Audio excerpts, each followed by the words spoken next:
B is for bourgeoisie. Marriage and other substitutes for love and community. Reproduction is a big issue for the bourgeoisie man and woman.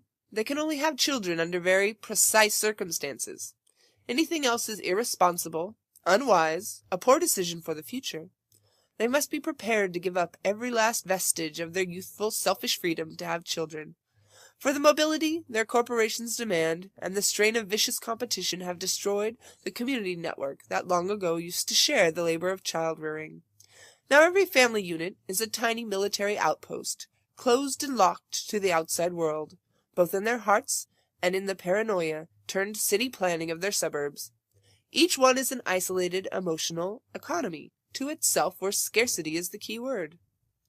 The father and mother must abandon themselves for the prescribed roles of caregiver and breadwinner. For the bourgeoisie world, there is no other way to provide for the child. Thus the bourgeoisie couple's own fertility has been made a threat to their freedom, and a natural part of human life has become a social control mechanism. Together they live in a hell of unfulfillment. What they need is a real community of caring people around them, so parenthood would not force them into unwanted respectability, so they would still be free to have the individual adventures they need to keep their time together sweet, so they would never find themselves so lost and desperately lonely. In just the same way, their steady supply of food, of conveniences, comforts, and diversions avail them not. For as every hitchhiker, every hero, every terrorist knows, these things gain their value through their absence, and can offer real joy only as luxuries happened upon in the pursuit of something greater. Constant access to sex, food, warmth, and shelter desensitizes a man to the very pleasures they afford. The bourgeoisie man has given up his chance to pursue real stakes in life, for the assurance that he will have these amenities and securities. But without real stakes in his lives, these can offer him no more real joy than the company of his fellow prisoners. Public opinion is an absolute value to the bourgeoisie man and woman, because they know they are living in a herd of scared animals that will turn on anyone it does not recognize as its own. They shiver in fear as they ponder what the neighbors will think of their son's new hairstyle. The joys of surrogate living. You can take a quick tour of all the unacted desires of the bourgeoisie man just by turning on his television or stepping into one of his movie theaters.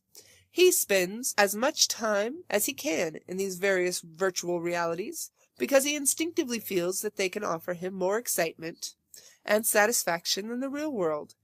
The saddest part is that, so long as he remains bourgeoisie, this may actually be true, and as long as he accepts the displacement of his desires onto the marketplace by paying for imitations of their fulfillment, he will be trapped in the empty role that is himself. These desires are not always pretty to see played out in technicolor and surround sound. The bourgeoisie man's dreams and appetites are as infected by the fetishization of power and control as his society is.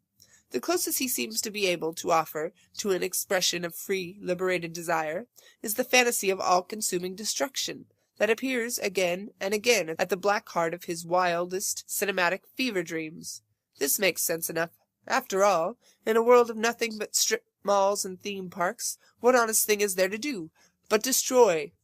The bourgeoisie man is not equipped to view his desires as anything but unfortunate weaknesses, to be fended off with placebos, because his life has never been without the pursuit of pleasure.